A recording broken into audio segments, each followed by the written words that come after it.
En presentar en esta tarde la conferencia sobre repercusión del COVID en la consulta odontológica.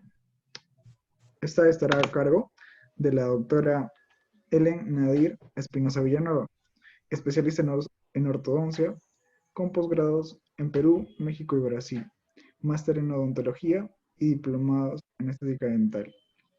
Antes de dar inicio a la ponencia, quiero darles las siguientes recomendaciones. Mantener, por favor, sus micrófonos y cámaras desactivados durante la ponencia. Las preguntas que tengan, déjenlas en el chat. Las más relevantes y recurrentes se leerán al final. Se enviarán 2 links en el transcurso de la ponencia. Uno corresponde a la asistencia y el segundo al feedback, que nos ayuda a seguir mejorando. Sin más que decir, los dejo con la doctora Helen. ¿Qué tal? ¿Cómo están? Buenas tardes. Bueno, gracias por la presentación, Johan. Ahora vamos a empezar el conversatorio, la charla. Tenemos programado un aprox de 1 hora y media. Vamos a ver cómo nos va con los tiempos. Y pues vamos a dar inicio.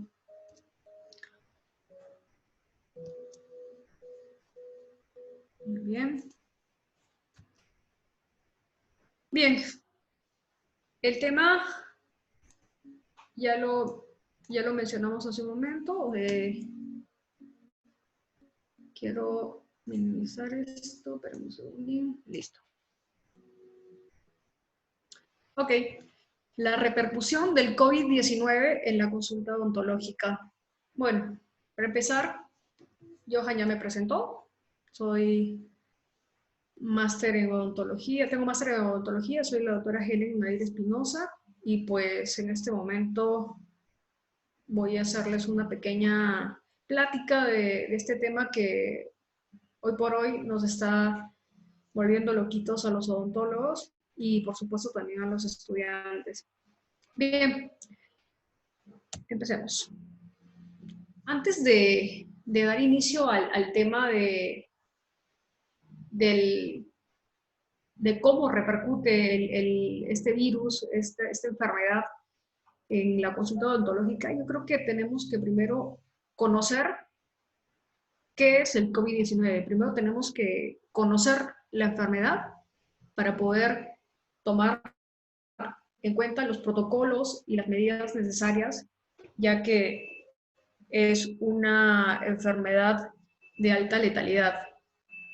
Bien, como ustedes ya saben, el COVID-19 fue detectado el primer caso el 31 de diciembre del 2019 en Wuhan, en China, y el 11 de marzo la Organización Mundial de la Salud la declara como pandemia.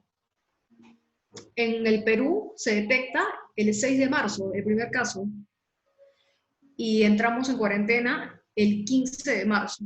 Lo recuerdo perfectamente porque fueron 2 días antes de mi cumpleaños y yo ya tenía muchísimos planes, ya iba a pasar mi cumpleaños fuera del Perú con unos amigos y pues se vino todo este tema que la verdad la mayoría lo tomó muy relajado, todos pensábamos que era algo pasajero, que se trataba como un virus más, como el de la influenza, que también tuvo bastante trascendencia, pero jamás nos imaginamos que vamos a terminar como estamos ahora, viviendo una pandemia que nos está poniendo de cabeza. Muy bien. No sé qué tanto ustedes hayan leído o hayan escuchado algo del tema del coronavirus, pero yo me sentí obligada a informarme muchísimo sobre este tema del virus, de cómo se comportaba, cómo el virus afectaba nuestra vida diaria, nuestra vida cotidiana y a su vez en nuestra consulta odontológica. Entonces me puse a investigar mucho y pues me di con la sorpresa porque en realidad, para ser franca, nunca supe en su momento que el coronavirus pues se trataba de una enfermedad que no era nueva. En realidad no era nueva. En realidad el coronavirus es el COVID-19, es la séptima en su clase en presentarse a nivel prácticamente mundial. Es la séptima clase de coronavirus, el COVID-19, en el mundo. Es decir, que no es el primer caso. Nosotros conocemos nada más el 1% de los virus que están presentes en el mundo. El 1%. En realidad desconocemos el 99% de los virus existentes. Y con más trascendencia, hay un 75% de virus que no están presentes en los humanos. Esos provienen de animales. Bueno, aquí tenemos un breve resumen. Si están platicando, están observando la pantalla, pues tenemos en 1966 el primer caso de coronavirus, que era el COP229E.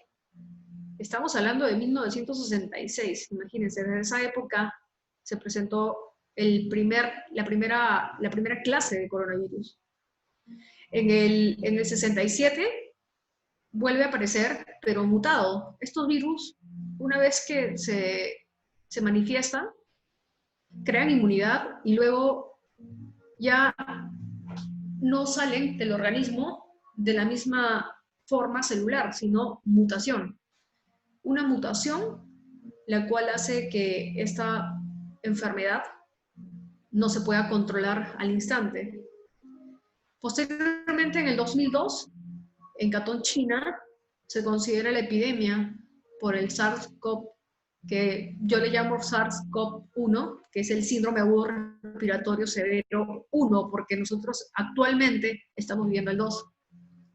En el 2003 se presenta en los Países Bajos, en el 2005 Hong Kong, 2012 Arabia Saudita, 2019 actual coronavirus, síndrome agudo respiratorio severo COVID-2. Entonces, estamos viviendo prácticamente el séptimo desarrollo de este tema. Ok, Johan, trata de no escribirme ahorita porque me estás interrumpiendo. Muy bien. Estamos viviendo el séptimo. Entonces, no sé si ustedes lo sabían, yo lo estuve investigando, no lo supe. Bien. Este coronavirus, el COVID-19, pertenece dentro de la familia del Coronaviridae, de la subfamilia Orthocoronaviridae. ¿Por qué se le llama coronavirus? ¿O por qué porque proviene del latín corona, y esto quiere decir que se toma como referencia la corona solar. Por ello se le llamó coronavirus. Para explicar un poquito ya más resumido esto y pasar a lo que nos interesa, quiero presentarles la forma de cómo actúa este virus y por qué es tan letal. Muy bien. Voy.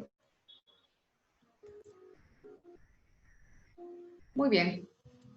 Aquí tenemos una imagen que quiero que lo aprecien bien. Ahí tenemos aquí tenemos el coronavirus. Este coronavirus está compuesto por su principal ARN, que es el que va prácticamente a ser el que va a instalarse en otra célula nueva de nuestro organismo. El coronavirus tiene una propiedad de ser de tener su capa lipídica, la cual la hace grasosa y muy fácil de quedarse, por eso, en superficies como las mesas, en nuestro caso los escritorios, la unidad dental. Es muy fácil que se quede ahí. Bueno, tiene proteínas dentro de su estructura, las cuales son muy, muy importantes porque las proteínas, como la proteína S, hace con el receptor de la proteína ACE2, que es de la célula sana de nosotros, de los seres humanos, hace como es una puerta, una cerradura, para que ingrese a las células humanas. Este coronavirus, por medio de su proteína S, encaja en esta cerradura del receptor ACE2, que es otra proteína, para ingresar a la célula. Una vez que ingresa a la célula del ser humano, lo que ocurre es que deposita su ARN y la célula entra en confusión y cree que este ARN es suyo. Entonces empieza aquí esta confusión y replicación de su ARN. Es decir, lo confunde como suyo y empieza a replicarse. Se dice que cada virus puede replicar o puede crear más de 10.000 a 100.000 copias. Entonces imagínense lo rápido de su reproducción. Es altamente contagioso y se reproduce muy rápido. Es por ello que este virus pasa en su momento de ser nada más viral, como digamos, llamémosle tipo una gripe, pasa de ser viral a ser infeccioso. O sea, ya no solamente se combate, digamos, atenuando los síntomas, porque la gripe no tiene medicación. La gripe puedes nada más controlar los síntomas. No se puede medicar a un paciente con antibióticos por una gripe. Y lo mismo sucede ahora con el coronavirus. Pero el tema es que muchas veces se han escuchado temas de, no, el coronavirus no nada más es viral, también es bacteriano, porque hay pacientes que necesitan tomar acitromicina y pues, ¿qué es la acitromicina? Es un antibiótico. Entonces pasa que este virus, al instalarse en esa célula, creando una confusión en esta célula y multiplicando su ARN, finalmente destruye la célula. Y una vez que destruye esta célula, está dispuesta a salir, a seguir contaminando más células que están sanas para poder destruirlas. Entonces se va produciendo destrucción celular y muchas veces se termina en una neumonía. Bueno, esta es la parte interesante, ¿no?, del coronavirus.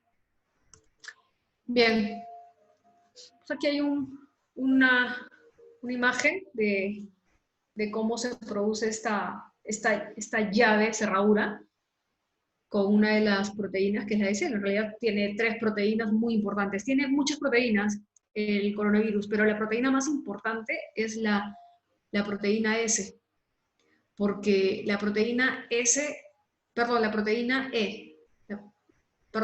la proteína S permite que el virus ingrese a la célula.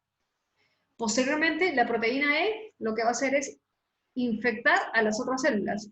Cuando ya se instala el ARN, empieza a infectar las demás células porque destruye una y va a destruir otra, y va a contaminar otra célula y la va a destruir. Y una vez que destruye las células, prácticamente la proteína N camufla su material genético y pues esta enfermedad se convierte en mortal. Muy bien. Todos ya hemos visto cómo es el curso evolutivo de esta COVID-19, cómo se produce sus medios de contagio, ¿no? las formas de contagio de este coronavirus. Una de ellas, que es la más habitual, es estar en contacto con una persona que está con el virus, que está contagiado. Ahora, necesitamos saber el tiempo de incubación, de cuánto tiempo estamos hablando del tiempo de incubación del coronavirus. El tiempo de incubación, para empezar, es el tiempo desde que el ser humano contrajo el virus hasta que empiezan los primeros síntomas. Es el periodo de contagio hasta que empiezan los síntomas. Se dice que el periodo de incubación ocurre entre unas horas hasta 14 días, pero normalmente ocurre que este periodo de incubación tiene una media porque pueden aparecer los síntomas generalmente al 5.º día. Incluso en un 75% los síntomas empiezan al día 10.5. Hay muchas revistas que hablan de este tema del periodo de incubación y se hace una media. Por eso, en realidad, el periodo de incubación es de horas a 14 días, pero la media es de 5 a 14 días. Bien, el contagiado, el que ya tiene el coronavirus, perdón, él va a estar en contacto con otra persona que no tiene coronavirus, pero al estar en un contacto directo, sin protección, entonces es muy fácil que hablando o estornudando se puedan formar gotículas que están en el aire y la otra persona pueda aspirarlas. Entonces, ingresa y puede ocurrir dos cosas. Una, síntomas leves. Otra, que el paciente nada más sea asintomático. Si son síntomas leves, ocurren dos cosas. Una, que el paciente se cura, o el paciente se agrava, porque empiezan con los síntomas leves, pero se puede agravar y puede producir una neumonía. Estando en la neumonía, el caso todavía no es trágico, puede ser curado el paciente. Hemos conocido muchos casos de pacientes que han pasado de neumonía al estado de curado. Pero hay casos en el que la neumonía ha atacado al cuerpo de manera exponencial y pues al paciente se le tiene que llevar a cuidados intensivos, a entubarlo. Muchos pacientes que están entubados mueren y un porcentaje se cura. ¿Por qué? ¿Por qué?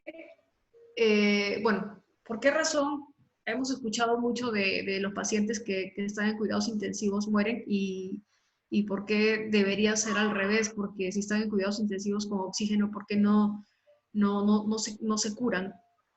Porque nuestro sistema de salud en Latinoamérica es pobre, es pésimo. No es lo mismo, definitivamente, curar un paciente con coronavirus en un hospital que curar 1.000 a 10.000 pacientes de coronavirus en un solo hospital. Es totalmente diferente. Es por ello que nos hemos quebrado en Latinoamérica en cuanto al tema de muertes. Alemania tiene una tasa de mortandad muy baja y tiene muchísimo contagio. O sea, no se ha podido controlar el contagio, pero su tasa de mortandad es increíble. Bueno. Muy bien.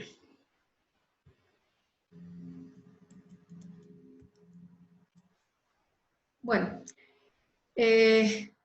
quiero compartirles un poquito esto para ya entrar a lo que nos importa.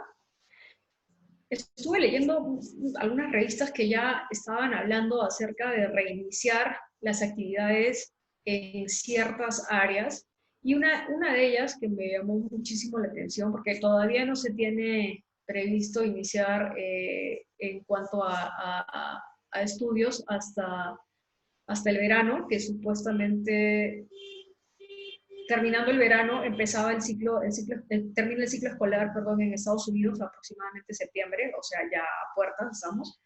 Pero entre junio y agosto, que fue el tema antes de pensar en abrir las escuelas, cuando todavía no se pensaba en abrir.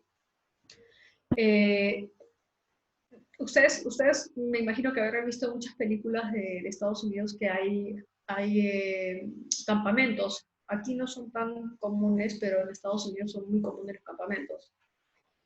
Esos campamentos son muy importantes para Estados Unidos porque generan alrededor de 26 millones de dólares y pues es bastante inversión, mucho dinero. Entonces, se estaba viendo en una revista el tema de cómo afectaría si se iniciase este campamento en tema de cuarentena, perdón, en tema de pandemia.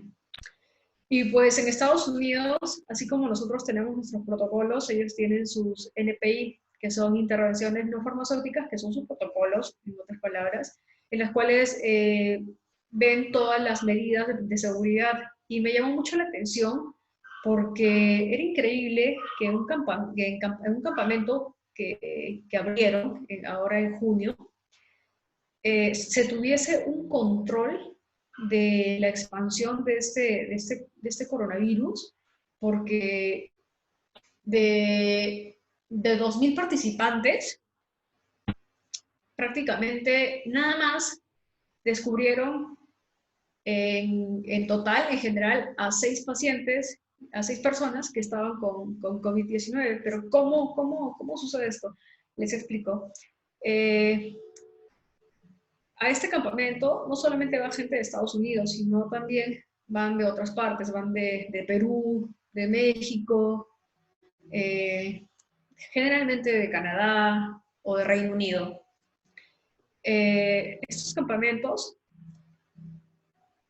antes de la pandemia, cuando abrían, las personas de otros países llegaban al aeropuerto y luego eran trasladados del aeropuerto al campamento por unos buses, los autobuses, y pues empezaban ahí el tema de empezar todo el protocolo del campamento, no de la pandemia como ahora. Y pues el estudio de este inicio de actividad fue que estas 2.000 personas que fueron a este campamento llegaron haciendo una previa cuarentena en casa. O sea, estas personas hicieron su cuarentena en casa por el transcurso de 14 días, que no podían tener contacto con nadie, salvo excepciones por ahí que tenían padres que eran imprescindibles y que netamente pues, no podían dejar de trabajar. Pero bueno, guardaron la cuarentena, llegan al campamento, se someten a un examen de prueba rápida para saber que ninguno se ha contagiado.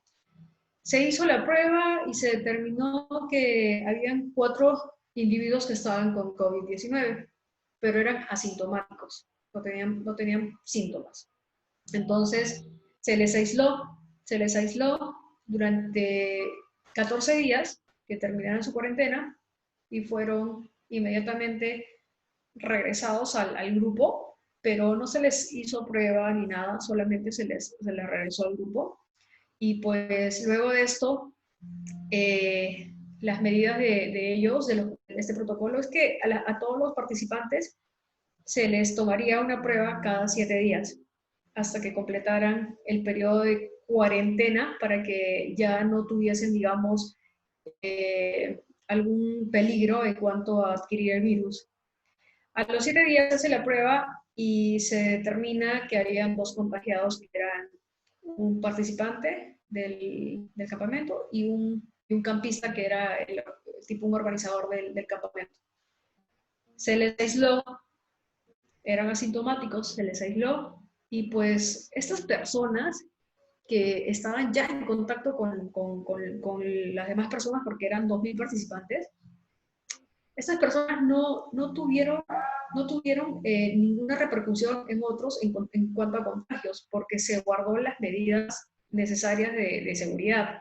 Es decir, que se ajustó el tema de limpieza, se ajustó el tema de limpieza a un 100%, eran más veces de lavado de mano con jabón, más veces de rociado de alcohol en las manos y en las superficies, cada superficie que se tocaba se tenía que desinfectar inmediatamente, no habían actividades de aglomeración, ya no se podían juntar para hacer tipo de actividades pegados. Las habitaciones igual, estaban las camas súper separadas, todo el protocolo al milímetro. El tema de distanciamiento físico, el uso de cubrebocas los primeros días, porque luego al ya estar controlado ya no era necesario usar las cubrebocas porque ya habían pasado su tiempo de cuarentena. Pero bueno, cuando se toman todas estas medidas, entonces este grupo, digamos que estaba controlado, y al final del campamento se dieron cuenta que pues no hubo un contagio, porque ya saben que un paciente contagia a 10. Imagínense, eran 2.000 participantes junto con los campistas y los organizadores. Ahora imagínense en cuanto a uno contagia a 10. ¿Y qué tan alto y qué tan alta probabilidad hay de contagio? Cuando no se toman las medidas necesarias, se hubiese podido contaminar casi el 70 o 75% de los participantes. En este caso no ocurrió de ese modo. Entonces, me llamó por eso mucho la atención y dije, entonces sí podemos o sí podríamos iniciar una actividad en cuanto al tema de clases, para empezar, o el tema de la reactivación económica, porque eso también ha golpeado mucho el bolsillo de las personas que dependen del día a día, sobre todo, ¿no? Me di cuenta que sí se podía, pero también me di contra la pared cuando iba escuchando las noticias acerca de cómo iba incrementándose esto en el Perú. Y pues la idiosincrasia de cómo afectaba mucho en el control de esta enfermedad. Y pues el Perú no está preparado para definitivamente empezar estas actividades. Aún no. Y es una pena porque si se guarda el protocolo necesario, se puede hacer una vida normal, pero lamentablemente no tomamos en cuenta los protocolos, no le damos importancia, no lo obedecemos, nos confiamos, es la palabra. Bien. En cuanto a la educación, también me puse a leer muchos artículos. La verdad, no encontré mucha información. Había mucha información acerca de educación, pero en cuanto al tema escolar, que era imposible empezarlo porque estamos hablando desde la escuela del kinder, que son pequeñitos, que pues jamás vamos a lograr que un niño de 3 años entienda lo que puede entenderte un niño o un adolescente de 12, 13 años que ya tiene un poco de raciocinio. En este campamento eran niños de 12, 13 años para arriba. Entonces, yo creo que si hubiesen hecho un campamento para niños pequeños, esto no hubiese funcionado de la misma manera. Bien, encontré información acerca de una universidad de Cuba y hablaba justo acerca de la repercusión que tenía el tema de las clases en odontología, y pues había muchas deficiencias en cuanto a empezar en lo que es los países de Latinoamérica, porque no se puede comparar jamás la práctica privada la parte clínica de la parte de letras. Es diferente. En dos universidades de Reino Unido, en dos universidades en Estados Unidos, y también en una universidad de Reino Unido, hablaban acerca de implementar el tema de realidad virtual y del tema de inteligencia artificial y el uso de simuladores en 3D para poder continuar con el tema de la educación. Pasa que no es un juego el tema de empezar la parte o el ciclo odontológico vía virtual. Al menos en parte clínica, en Perú, la única universidad, aquí justo les muestro, la única universidad que tiene el simulador áptico es la UPC. Es una de las universidades, la UPC es una de las mejores universidades en cuanto a Latinoamérica. En primer lugar, en Perú tenemos a la Católica, pero la UPC es muy, muy buena y muy reconocida. La UPC, en cuanto a simuladores ápticos, lo viene utilizando ya bastante tiempo. Ustedes saben que en muchos países de Latinoamérica, en México, en Argentina, en Chile seguimos, y en Perú seguimos usando el método de aprendizaje de paciente-operador, perdón, de paciente ya sea un conocido, un amigo, qué sé yo, y el operador en este caso, ¿no? El tema es que nos hemos confiado y pues nunca hemos pedido más a la universidad y no hay ninguna universidad pública en todo el Perú que tenga simuladores ápticos. Ese ha sido ideal porque al menos los alumnos de segundo, tercero y cuarto año hubiesen podido aprovechar el tema de las clases virtuales de este modo, ya que es muy interesante estos simuladores. Estos simuladores te permiten tener la parte de la cabeza del paciente enfrente de nosotros para poder hacer los tratamientos necesarios tocando las superficies como si se tratasen de los mismos tejidos. Entonces es súper interesante, lo usan en otros países desarrollados. En Europa no se toca a un paciente sino hasta la especialidad. Es decir, que no se practica en pacientes, nosotros sí lo hacemos. Tenemos una ventaja por ese tema. Tenemos una gran ventaja con respecto a los estudiantes de Europa. Me acuerdo que una fecha vinieron los de quinto año, los alumnos de quinto año de una universidad de España, de la Universidad de Santiago de Compostela. Vinieron los alumnos a hacer un intercambio. Bueno, yo no le llamaría intercambio, le llamaría más bien una visita, porque intercambio sería si nosotros también hubiésemos ido a Santiago de Compostela y pues nunca fue así, nunca un solo alumno fue a hacer un intercambio estudiantil fuera del país. Bueno, recibimos como invitación a estos muchachos, a estos odontólogos, porque ya prácticamente quinto año ya eran odontólogos.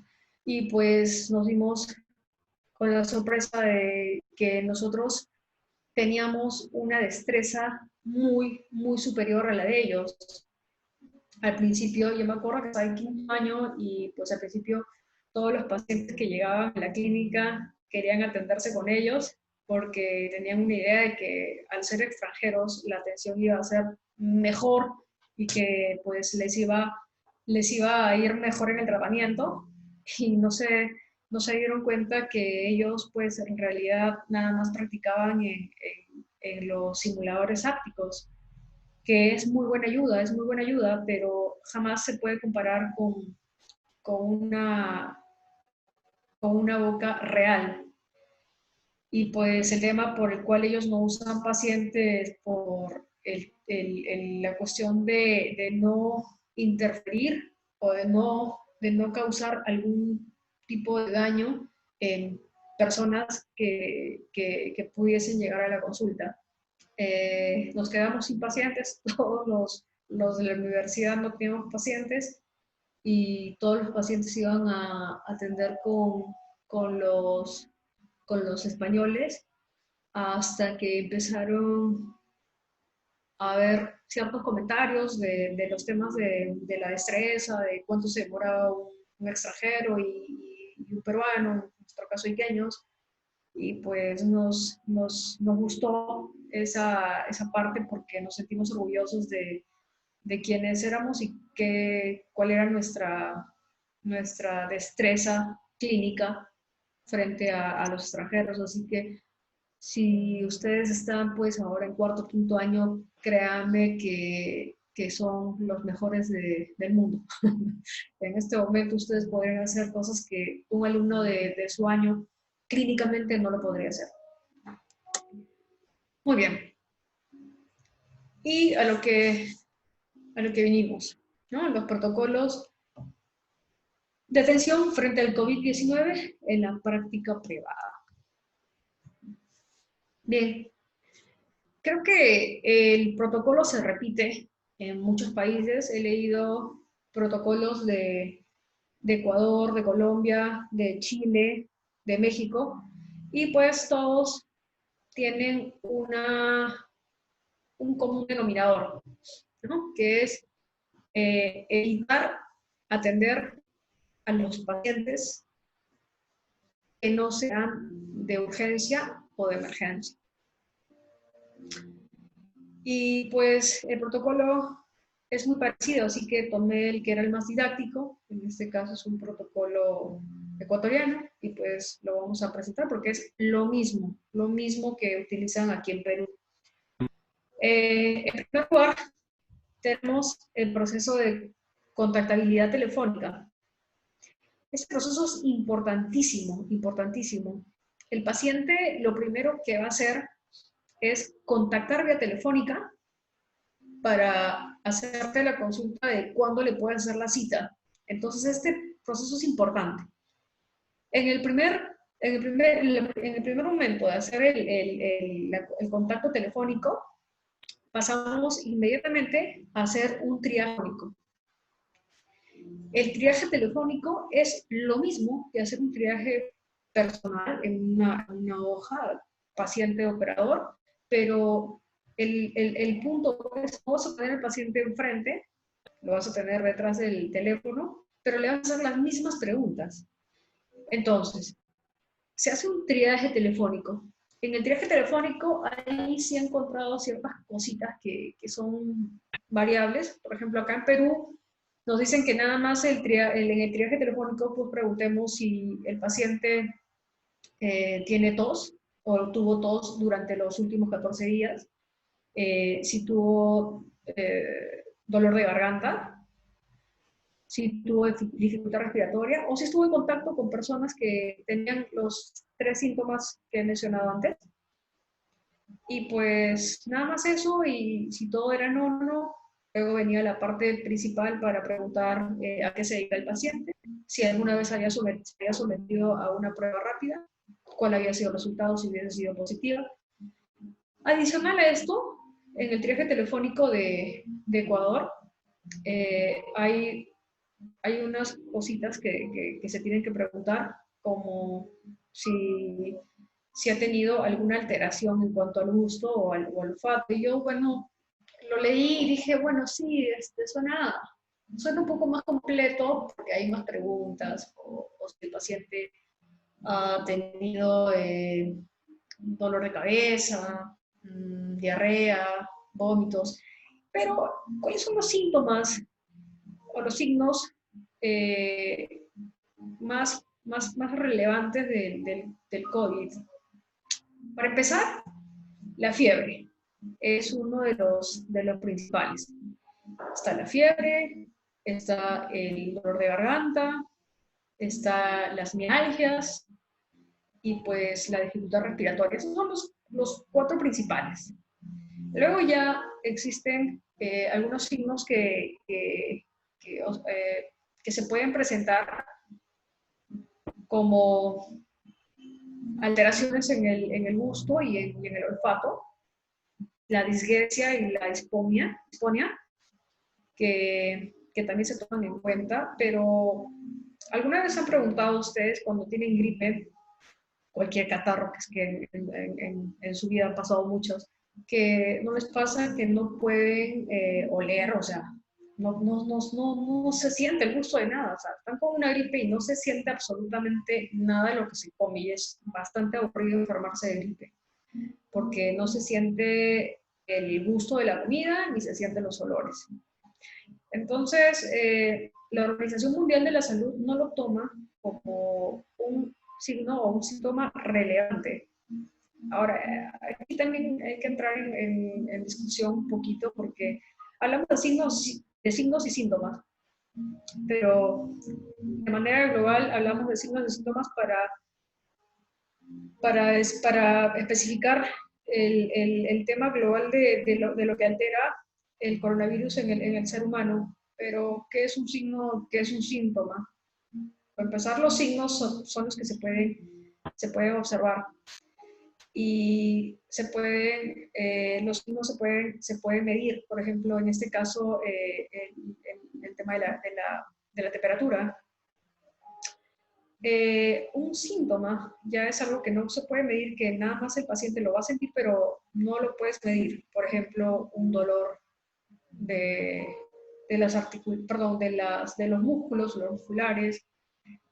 Entonces, todo esto, yo creo que no tiene mucho sentido de tomar al no sentir el gusto o los olores como un signo un síntoma del COVID, porque un catarro también te produce esos síntomas. Pero yo creo que, bueno, por algo la Organización Mundial de la Salud no lo toma como un síntoma imprescindible del COVID. Bien. Las preguntas principales se resumen: la fiebre, dolor de garganta y dificultad respiratoria. Una vez que el paciente, digamos,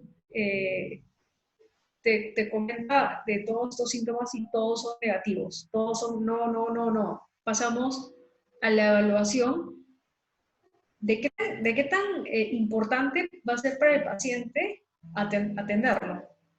Si va a cubrir una necesidad de urgencia o de emergencia. Entonces, evalúas al paciente telefónicamente haciéndole las preguntas. Generalmente es dolor lo más trágico, ¿no? O sea, me duele una muela. Ok. Necesito que me envíes una foto, si puedes, que te tomen una foto o tú tomes una foto de la muela que te duele. Quiero revisarla. Esto es para darnos una idea de qué diente más o menos se trata. Puede ser la tercera molar. Sabemos que la tercera molar tiene periodos de dolor y pues van y vienen. Se van y vienen. Entonces, si se tratase de una tercera molar, es un dolor de tercera molar, pues se tiene que evaluar, ¿no? Si hay una pericoronitis es terrible porque ya es la última fase del diente, te dice ya, o me sacas o te voy a causar un serio problema. Pero previo a esto de la pericoronitis existe un dolor que va y viene en periodos que se puede controlar con medicación. Lógicamente que si no hubiese pandemia sería pues muchísimo mejor atender al paciente desde el primer signo de dolor. Pero el paciente muchas veces tal vez no puede sacarse una foto o el paciente te dice pues que no, que necesita que lo observe porque le duele muchísimo, muchísimo y ya es un dolor que no lo puede controlar, que ya se aplicó la medicación y que la inyección nada más le dura horas. Cuando el paciente te dice que la inyección, que en este caso puede ser un antibiótico y un analgésico, dura nada más por horas, eso significa que se tiene que solucionar el problema de inmediato.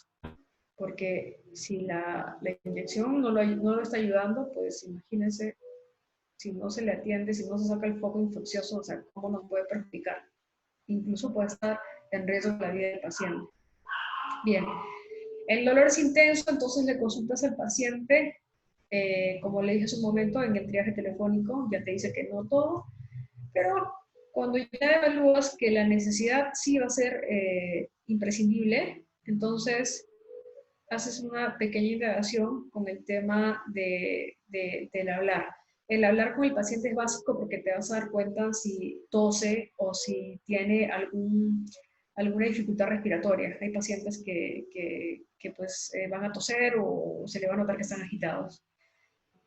Pues si nos notamos eso, inmediatamente viendo la urgencia del tratamiento, tenemos que derivarlo a un hospital, definitivamente. O sea, el paciente puede estar con un dolor intenso, pero tú no vas a poder atenderlo si tiene algún síntoma. Si te das cuenta que el paciente está tosiendo mucho, te dice, no, pues tengo un catarro, dice nada más, o no, siempre me da mi alergia, porque en esta fecha que hace frío siempre me ataca la alergia. Pero no te puedes confiar, porque a veces el paciente quiere que lo atiendas y te va a decir 1000 cosas. Entonces, si te das cuenta que esto pues te va a causar un dolor de cabeza porque luego vas a estar preocupado de que atendiste un paciente con signos probables de COVID y luego te vas a psicosear y vas a empezar a presentar síntomas psicológicos, porque también hay personas que presentan síntomas o signos psicológicos, o sea, no están con la enfermedad, pero empiezan a presentar estos signos, síntomas por la cuestión psicológica. La derivación al hospital es lo principal. Lo principal.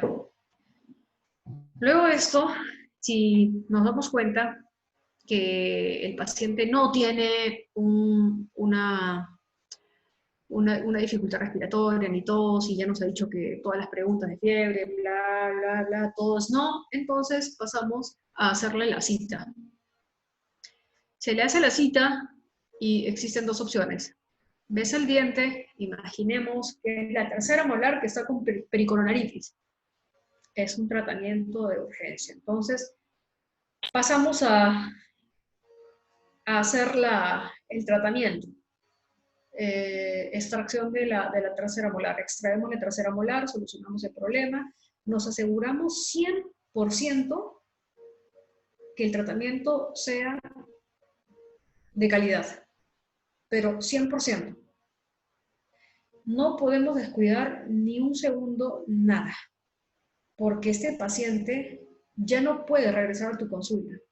Lo vas a atender por este problema de la pericorditis, pero no va a regresar porque se le infectó, o no va a regresar porque se le quedó un algodón atrapado dentro que olvidaste en el alveolo.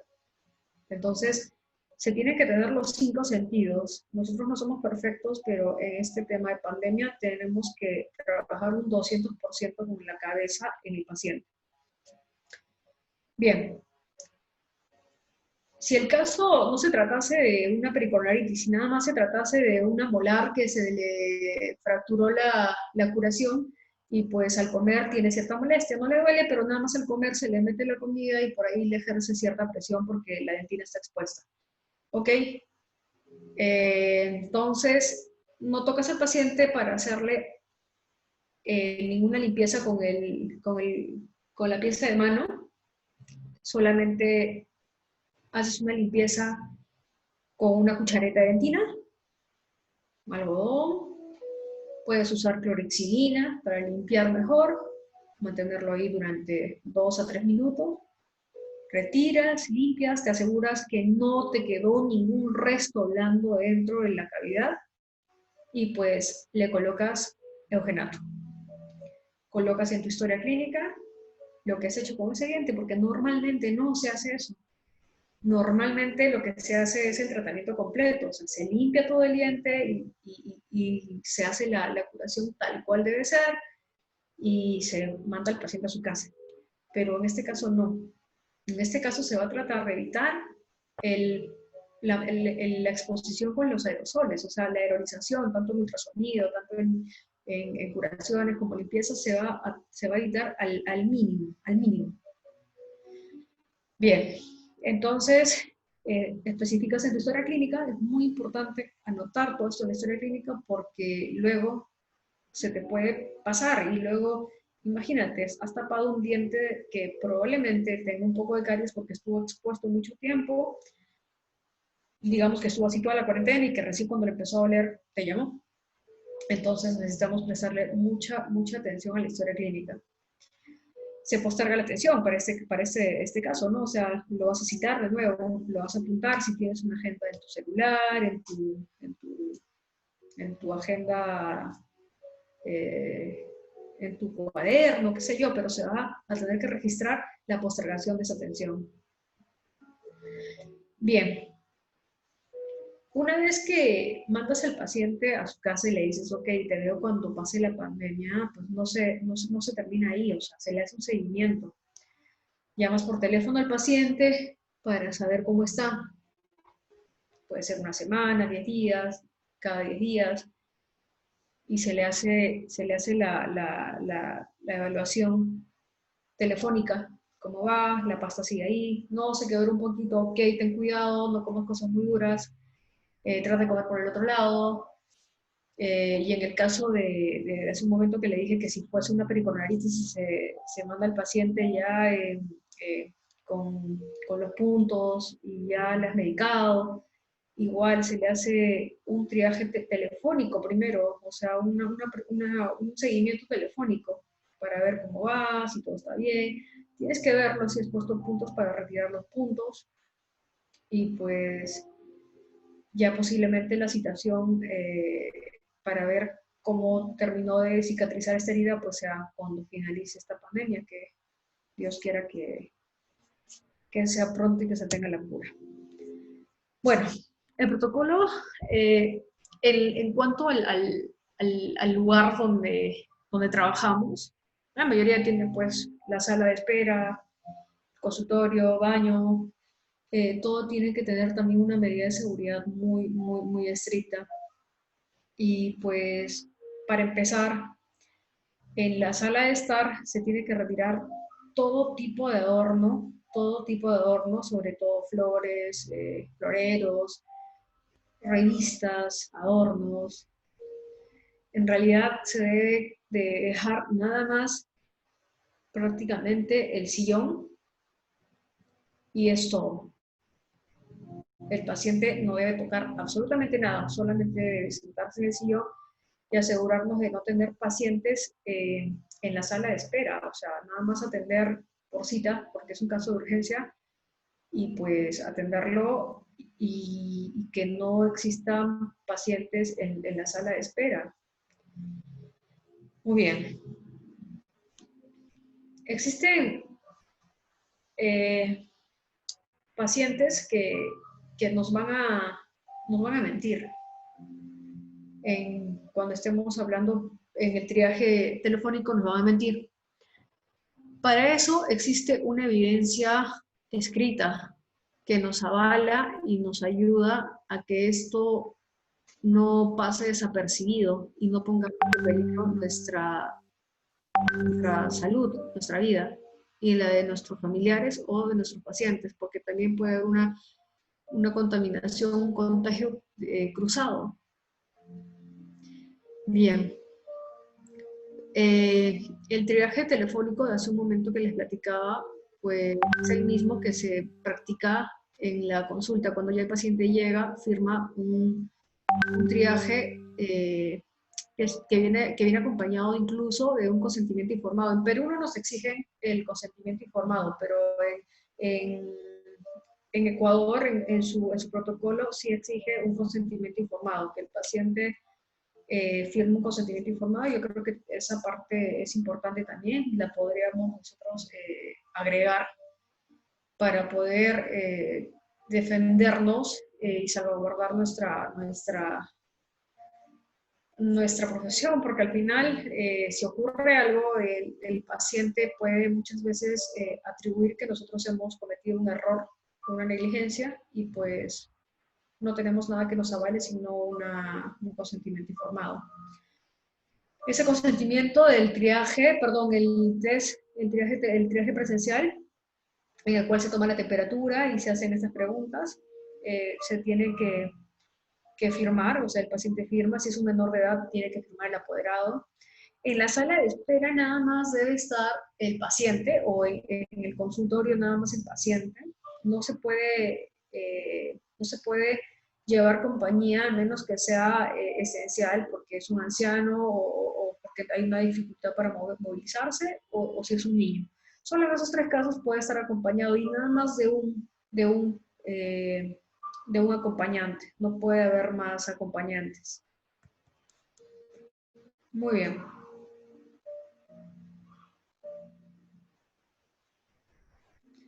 Cuando estamos o sea, para empezar, un resumen así breve. Para empezar, el paciente cuando recién ingresa, nosotros tenemos entendido que el paciente ha caminado en la calle para salir de su casa, o si tomó un taxi igual, es un taxi, ha pisado ahí, y pues entonces ya tenemos por entendido que el virus también se puede transportar por medio del zapato. No hay una evidencia clara o neta que el virus se transporte por medio del calzado, pero ante la duda, lo que nos dice la Organización Mundial de la Salud es que mejor para evitar alguna complicación, porque es que es un virus nuevo que no se le conoce todavía muy bien, para no arriesgarnos, debemos tomarlo como que sí, como que se puede transportar y tenemos que tomar las medidas necesarias.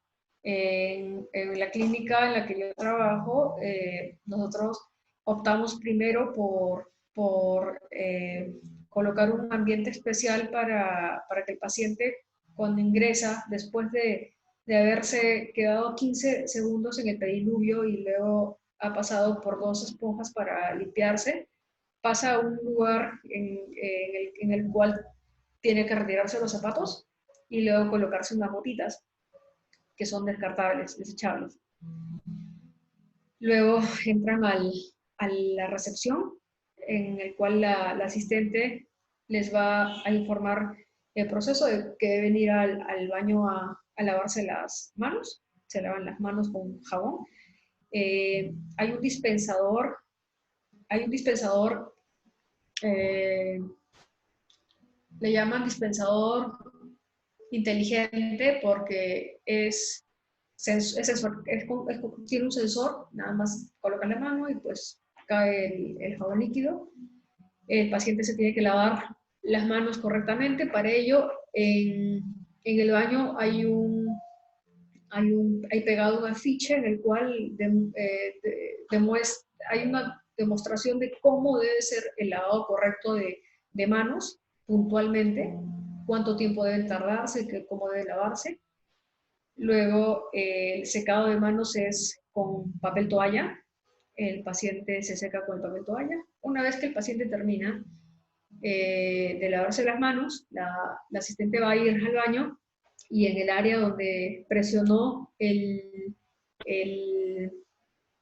caño, que es también el automático, presionan una vez. Esa área donde ha presionado el paciente es desinfectado con alcohol al 70%. Y el lugar donde está el papel toalla, donde tiene que jalar el paciente para que salga el papel toalla, esa manija también es desinfectada con alcohol en ese momento y pues prácticamente queda limpio, desinfectado para que posteriormente entre un paciente, digamos, y no se contamine. Luego de eso, el paciente con las manos limpias se dirige al counter donde hay alcohol en gel, especial para el paciente, se coloca el alcohol en gel. El paciente tiene que llenar el test y firmarlo. Luego de eso, se tiene que desinfectar el lapicero con el que el paciente ha escrito y el paciente vuelve a desinfectarse las manos con alcohol, al 60% alcohol en gel. El paciente se dirige al consultorio, el paciente se sienta en la unidad dental. En la unidad dental, para empezar, debe estar desactivado, debe estar bloqueado el área del escupidero con el protector, que en este caso nosotros usamos el plástico este que se usa para las encomiendas, no recuerdo el nombre. Con eso lo envolvemos todo, queda suspendido el escupidero para evitar más contaminación. El paciente queda prohibido de escupir. Para esto, el paciente, una vez que ya corroboró su cita vía telefónica, se le envía un protocolo de la clínica, se le envía un protocolo a su WhatsApp en el cual especifica paso a paso todo lo que tiene que hacer.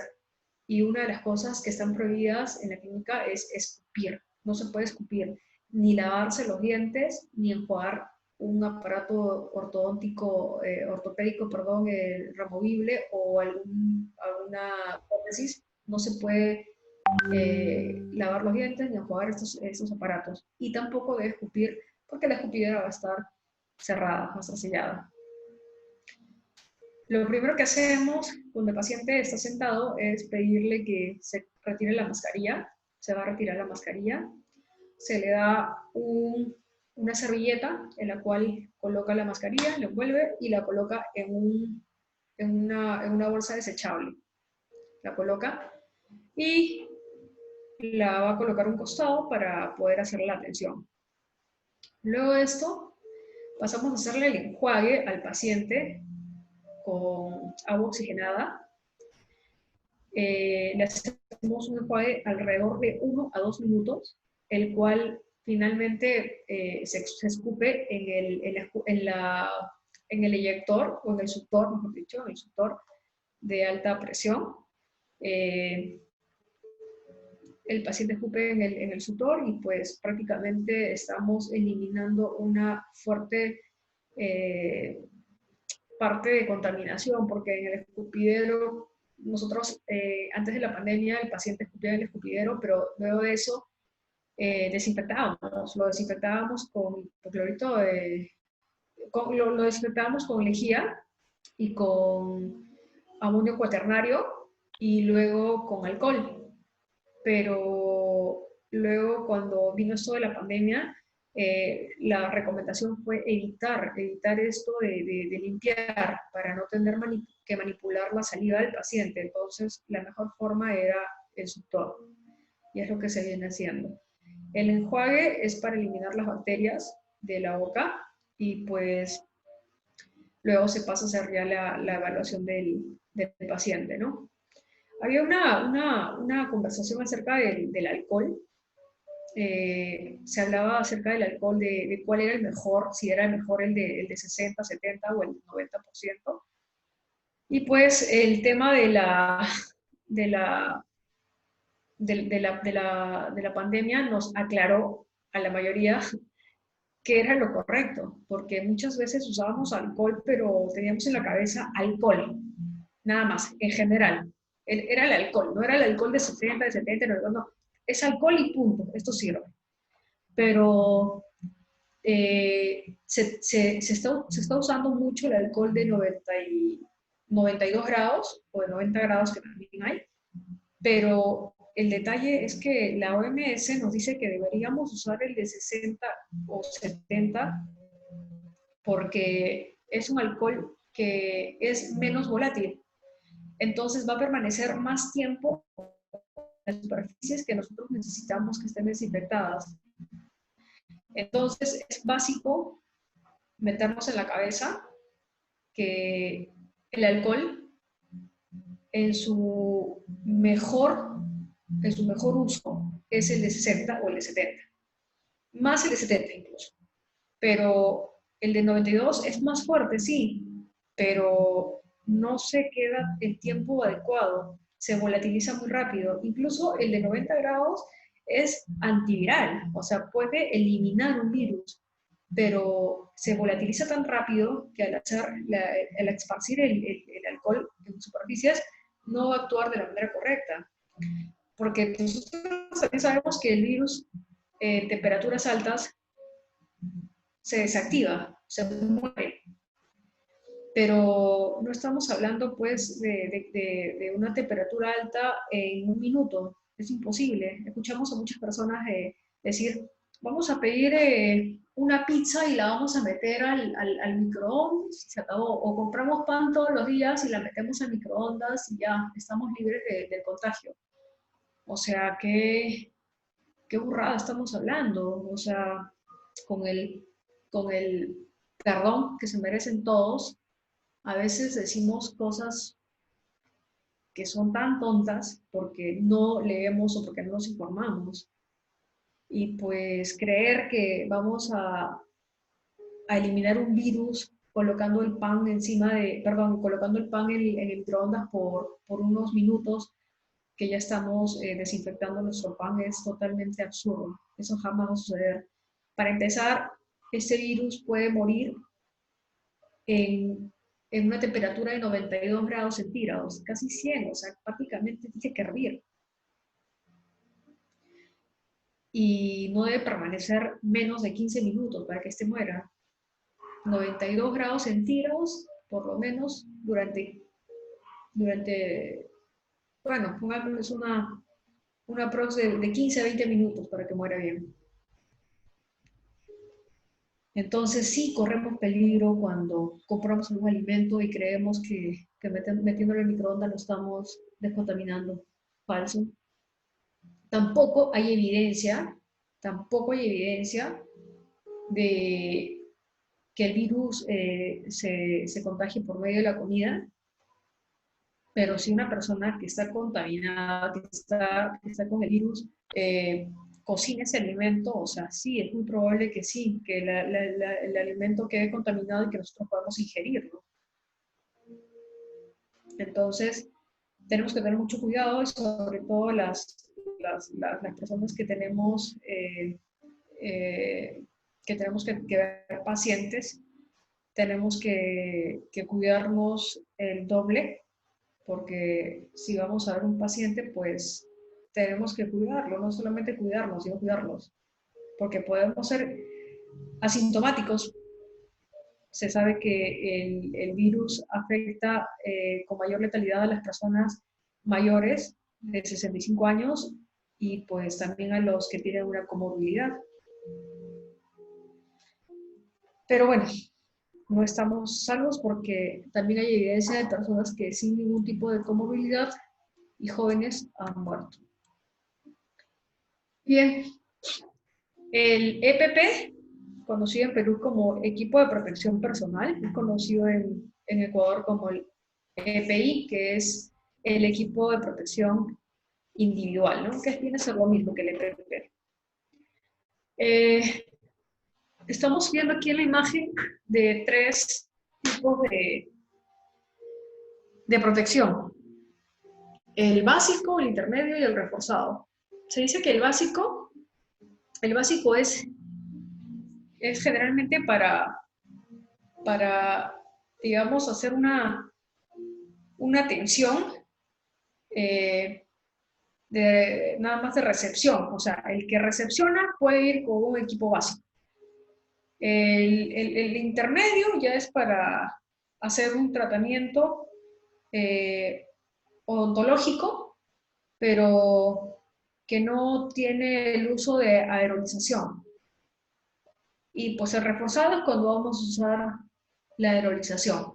Entonces, son 3 clases de vestimenta. Ahora, a veces, no sé si ustedes han visto el tema de la protección, cómo los odontólogos salen con unas fotos y se ponen las fotos de toda la protección que se coloca en el mameluco, encima está la bata, los lentes, la mascareta facial, y dentro del lente está otro lente reforzado,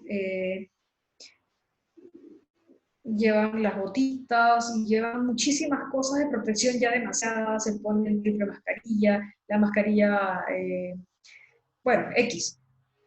A veces menos es más, y nos recomiendan que debemos hacer la protección necesaria, pero no exagerar, porque si exageramos, también al momento de retirar el equipo de protección, podemos cometer errores, y un error es contaminarnos. Más equipos encima, más equipos que quitar, más exposición, más peligro de contaminación.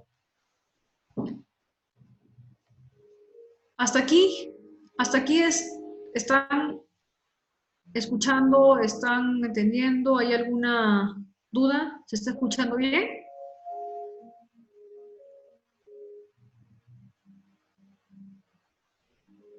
Todo bien, doctora. Todo bien, perfecto, muy bien. Ok, bien.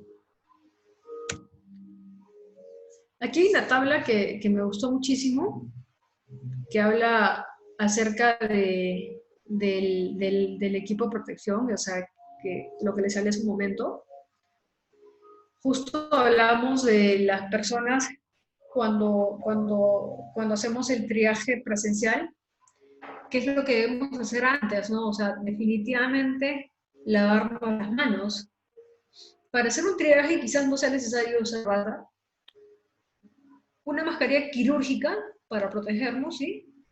No es necesario un respirador, ni un protector facial, ni guantes. Es decir, que en el triaje podríamos optar solo por la mascarilla, pero al hacer nada más el triaje, es decir, la persona encargada del triaje. Ya cuando se hace un procedimiento que no interviene la aerolización, definitivamente va higiene de mano, bata, mascarilla quirúrgica. No es necesario la N95. La N95 pues es la clásica de la 3M, que tiene certificación ISO, y la FFP2, que tiene una protección del 92%. También está la FP3, que tiene una protección del 98%, pero es bastante fuerte para usarlo. Digamos que ya la N95 es bastante fastidioso para el uso, para su uso, y imagínense la FFP3, pero bueno, se recomienda la N95 o la FFP2. ¿Ok? Bien. Existe un orden para el uso de este equipo de protección. En primer lugar, el lavado de manos. En segundo lugar, nuestro mameluco. En tercer lugar, acá justo puesto al niño que ya está con su mascarilla. Este es el orden. Lavado de manos, mameluco, luego mascarilla, luego protector facial, finalmente los guantes. Ese es el orden. Muy bien.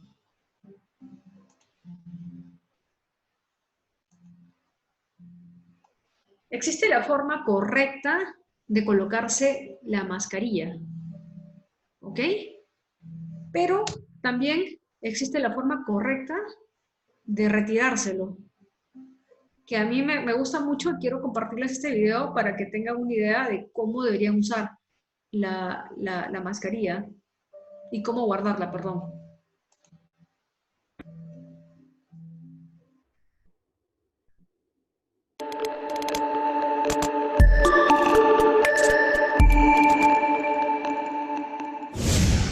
Súper fácil. Es un topper común y corriente.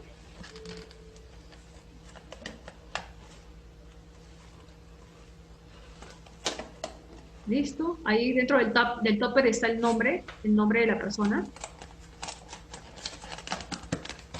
Para que no se confunda, por si tenemos a más personas que hacen lo mismo.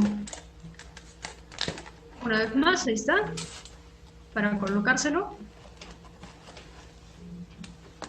Listo. Perfecto. Esta forma de colocarse la mascarilla me parece súper interesante. Muy bien.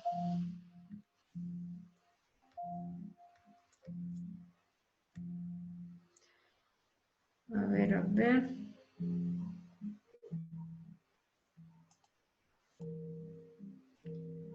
Que tuve una pequeña complicación para sacar esto.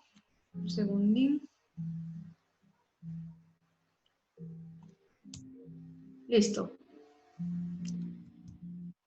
Muy bien. ¿Por qué estamos viendo muchos contagios en nuestra rama, en la odontología? Estamos viendo muchos contagios porque los odontólogos no consiguen la N95. La mascarilla N95 es la única que se puede utilizar para atender pacientes. Es así de simple. No se puede atender un paciente en tu consultorio, en tu unidad dental, con una mascarilla nada más quirúrgica. Eso es ya una sentencia a muerte. ¿Por qué? Porque nuestro sistema de salud está saturado, por eso.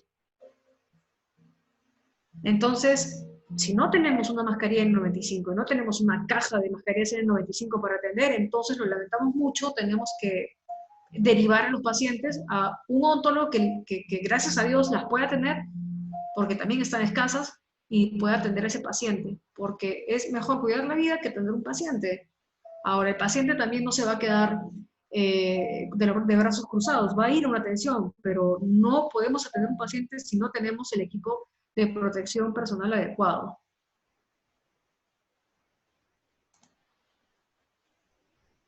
Muy bien.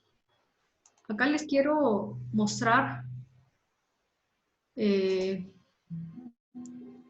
un aparato que, no, a ver, quiero que vean aquí. A ver, no los veo ustedes. ¿Tienen sus videos activados? ¿Sí? No, doctora, solamente estamos Ya. estamos viendo al Ya, final está de bien. la ponencia, prendemos las cámaras para la foto. Ok, no hay problema. Eh, bien. Quiero saber si logran ver este aparato. ¿Sí? ¿Lo logran ver? Ahora sí se ve, doctora. Ok, ahí está. Ese aparato es el mismo que está aquí. Se llama purificador de aire Gila EST, es una tecnología alemana que decidimos adquirirlo en la clínica porque nos pareció súper importante su uso en cuanto al tema de purificación de aire. Lo que nos dice la OMS acerca de purificar el ambiente es que, en primer lugar, no podemos usar el, el aire acondicionado porque circularía el mismo aire contaminado, pero nos da la facilidad de que podemos usar purificadores de aire que tienen filtros EPA o, en este caso, este magnífico purificador de aire que no utiliza filtros EPA, pero utiliza agua como filtro, el cual es gratis, y aparte de eso tiene un desinfectante que es aquí. A ver, quiero mostrarles. ¿Aquí se ve? Este es un desinfectante de Gila, el cual fue utilizado en la época del SARS-CoV-1 para desinfectar. Estaba comprobado que eliminaba el SARS-CoV. Entonces, actualmente se viene usando mucho, sobre todo en Alemania, que es su país de origen, para poder eliminar este virus. Este equipo se utiliza para desinfectar el ambiente cada entrada de cada paciente. Y si un paciente se va a tardar con un paciente 1 hora, pues se tiene que activar esto unas 2 veces como mínimo. Se debe activar entre cada paciente unas 3 a 4 veces para poder desinfectar el ambiente, porque está sabido que cuando usamos el aerosol, se producen gotículas que están suspendidas en el aire y están ahí suspendidas por 4 horas o un poquito más, y las podemos aspirar, las podemos ingresar a nuestro organismo por medio de la respiración. Bien. Bueno, este es un pequeño video de lo que ya les he mostrado, que ya no es necesario. Y pues finalmente esta imagen que es alentadora, que ya está cada vez más cerca y que esperemos que pronto ya llegue la vacuna a nuestro país, sobre todo. Sería genial. Muy bien, entonces no sé si tienen alguna duda para poder desarrollarla, aprovechando que nos ha quedado un poquito de tiempo.